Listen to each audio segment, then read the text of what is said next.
Assalamualaikum warahmatullahi wabarakatuh. Alhamdulillahi rabbil alamin. Wassalatu wassalamu ala ashrafil anbiya'i wal mursalin Sayyidina Maulana Muhammadin wa ala alihi wa sahabatihi wa tabi'in wa man tabi'ahum bi ihsanin ila yaumiddin. Amma ba'du. Subhanaka la ilma lana illa ma 'allamtana innaka antal alimul hakim. Allahumma 'allimna ma yanfa'una wanfa'na bima 'allamtana wa zidna ilma wa aslih lana sya'nana amin ya arhamar rahimin. Muslimin dan muslimat, Bapak Ibu segenap wali santri dan para santri pesantren Tahfidz Al-Kaukab yang dirahmati Allah Ta'ala, puji syukur kita persembahkan kehadirat Allah Ta'ala atas segala karunia nikmatnya kepada kita, sehingga kita masih diberikan izin dan kesempatan melaksanakan dan mengikuti secara rutin dan istiqamah kajian harian kita tentang fikih Syam dan fikih Ramadan yang masih setia dipandu oleh Al-Fiqhul Islami wa Adillatuh. Bapak, Ibu, dan para anak-anak santri yang berbahagia, pada kesempatan kajian kali ini kita insya Allah akan masih membahas tentang hal-hal yang berkisar tentang pelaksanaan ibadah puasa kita. Pada kajian kali ini secara khusus kita akan mulai bab baru tentang syurutu wujubis saumi, syarat-syarat wajibnya puasa. Baik, mari kita awali taklim kita dengan membaca basmalah. Bismillahirrahmanirrahim. Ishtaratal fuqaha'u liwujubis saumi syurutan khamsah hiya ma ya'ti. Para ahli fikih hampir secara keseluruhan bersepakat mensyaratkan wajibnya puasa itu 5 hal yang harus dipenuhi sebelum ibadah puasa itu dilakukan oleh pelakunya. 5 hal itu, yang pertama adalah al-islamu. Ini syarat wajib. Orang yang melakukan puasa harus beragama Islam atau disebut dengan muslim. Karena itu dinyatakan di sini fala yajibus saumu 'alal kafir. Tidak diwajibkan pelaksanaan puasa bagi orang kafir. Dalam pengertian kewajiban syariat itu hanya ditujukan kepada orang-orang muslim. Karena itu sering kita menegaskan firman Allah Ta'ala pada kewajiban puasa ini dengan ya ayyuhalladzina amanu. Yang dipanggil adalah orang-orang yang beriman, dan orang yang beriman ini pula lah yang berkewajiban melakukan ibadah puasa. Selain orang beriman tidak ada kewajiban baginya, dan karena itu tidak sah kalau dia melakukan puasa. Tentu bagi mereka mendapati dosa, dosanya adalah dia meninggalkan puasa itu karena dia kufur atau sebagai orang yang kafir kepada syariat Allah Ta'ala. Nah, di sini para ulama menyatakan wala yutalabu bil qada'i indal awwalin. Orang-orang kafir, orang-orang yang tidak muslim itu memang kalaulah kemudian dia menjadi Islam itu tidak diperintahkan untuk membayar puasa di mana saat dia masih kafir, tidak diperintahkan. Jadi dia wajibnya melakukan puasa ya saat dia telah masuk dan menjadi muslim. Maka dinyatakan juga di sini wala yasihhu shaumul kafir bihalin wa law murtaddan 'indal akharin.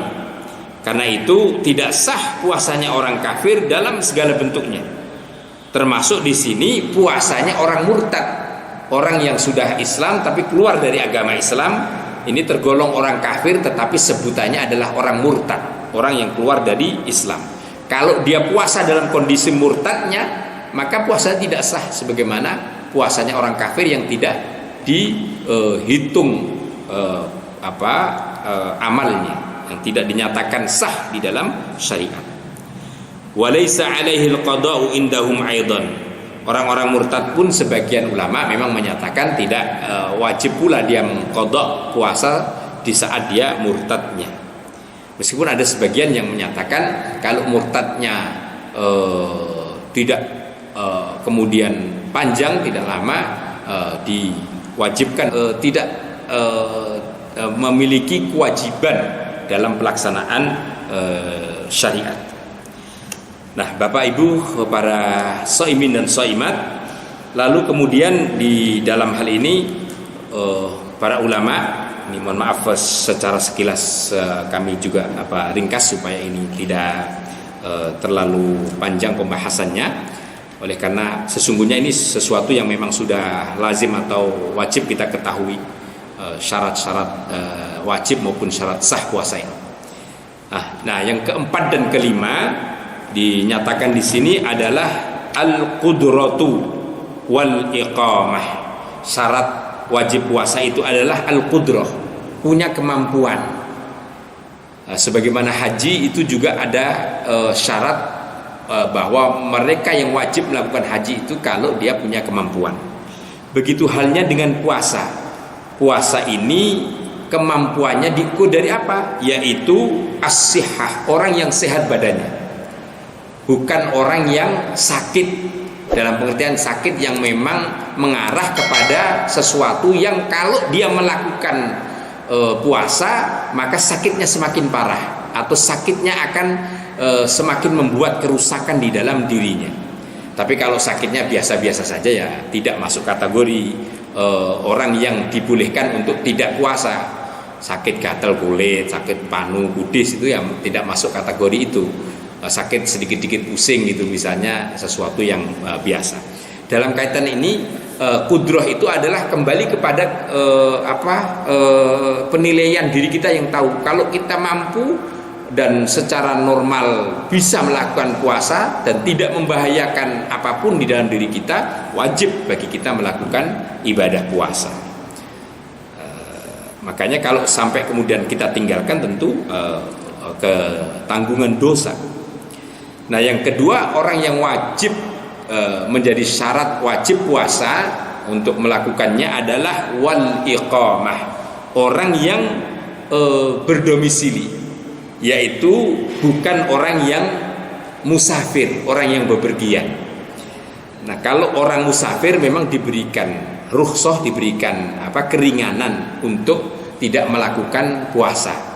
Meskipun kalaulah dia puasa, para ulama menyatakan sah juga puasanya, tetapi dia dibolehkan meninggalkan kewajiban puasa dan dia tidak mendapati dosa kalaulah misalnya dia meninggalkannya dalam kondisi musafir, orang yang bepergian.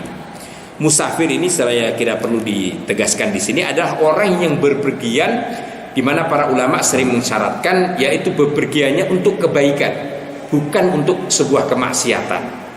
Ini beda, bepergian untuk mencari nafkah keluarga, bepergian untuk melaksanakan tugas-tugas katakanlah yang terkait dengan kewajibannya. Itu namanya safar, tugas untuk berdagang, tugas untuk melakukan kegiatan kantor dan sebagainya. Kalau musafirnya itu yang kedua, jarak tempuhnya jauh. Jauhnya seberapa? Dulu kira-kira sekitar 90-an kilo yang disinyalir atau diindikasi ada masyaqqah, ada sesuatu yang memberatkan, yang membebani dirinya tatkala kita puasa. Tetapi kalau misalnya puasanya itu kemudian tidak ada masyaqqah saat dia musafir, maka sayukianya lah dia tidak perlu membatalkan puasa, meskipun kalau jaraknya itu memungkinkan dia untuk batal puasa. Sekarang kan misalnya kalau bepergian dari Jakarta ke Surabaya atau ke Semarang hanya dengan naik pesawat, memang jaraknya sudah melebihi bahkan ratusan kilo. Para ulama memang ada beberapa pandangan. Ada yang menyatakan kalau ilatnya itu safar karena bepergian, dan bepergian itu sudah jauh dan itu sudah dinyatakan melebihi 100 kilo, maka dibolehkan puasa. Tapi ada sebagian ulama, dan ini pandangan jumhur, kalau misalnya bepergiannya itu ada masyaqqah. Kalau misalnya tidak ada masyaqqah, maka rukhsah itu tidak dimungkinkan, rukhsah itu dicabut kembali. Tapi meski demikian, tentunya kembali kepada penilaian kita betapa sesungguhnya puasa bulan Ramadan misalnya menjadi kewajiban yang sangat-sangat utama sepanjang kita mampu, tidak membahayakan diri kita. Lalu kemudian kalaulah kita bepergian dan itu tidak membebani diri kita, maka tentu akan sangat lebih baik kita jalankan. Kecuali kalau memang kita dalam kondisi sakit yang membahayakan kalau kita puasa, lalu kemudian kalaulah kita bepergian dan bepergian itu membuat masyaqqah, sesuatu yang beban dan menjadi berat untuk kita lakukan, maka boleh dan diberikan rukhsah, dispensasi bagi kita untuk membatalkan puasa itu, dan kemudian nanti mengqadha, wajib bagi kita untuk membayar puasa yang kita tinggalkan atau yang kita batalkan sejumlah yang tentu kita tidak melakukan puasa itu. Bapak Ibu para muslimin muslimat, 5 hal ini yang memang menjadi syarat wajib puasa, yang secara kesimpulan bisa dikatakan bahwa inilah syarat yang harus kita penuhi, di mana kalau orang-orang mendapati 5 syarat ini ada di dalam dirinya, maka puasa Ramadan menjadi sesuatu yang wajib bagi dirinya. Dan karena itu kalau 5 syarat ini tidak terpenuhi, kita lihat kalau tidak terpenuhinya secara permanen, misalnya karena kekafiran, itu tentu tidak ada khitab baginya untuk melakukan takalif syariah atau ketetapan-ketetapan hukum syariat. Tetapi kalau tidak terpenuhinya syarat wajib ini karena sesuatu hal yang sifatnya temporary seperti sakit atau bepergian, maka kalau ini kemudian illatnya atau persoalannya hilang, persoalannya itu tidak ada lagi, maka syarat wajib itu kembali menjadi normal, kembali menjadi wajib, di mana kita melakukan puasa itu. Bapak Ibu dan para pemirsa sekalian, inilah kajian kita dalam kesempatan yang baik ini, dan insya Allah semakin menambah pengetahuan dan wawasan kita. Tentu harapan kami, meskipun ini ulasannya agak singkat, tetapi paling tidak sudah bisa memberikan prinsip-prinsip dasar tentang bagaimana kita memahami syarat wajib ibadah puasa yang menjadi ketentuan yang patut dan perlu kita fahami dengan baik. Semoga ada hikmah dan manfaatnya. Kita tutup dengan doa kafaratul majlis. Subhanakallahumma wa bihamdika asyhadu an la ilaha illa anta astaghfiruka wa atubu ilaik. Wassalamu alaikum warahmatullahi wabarakatuh. Ya Rabbi ashani wa tarani afatan yadi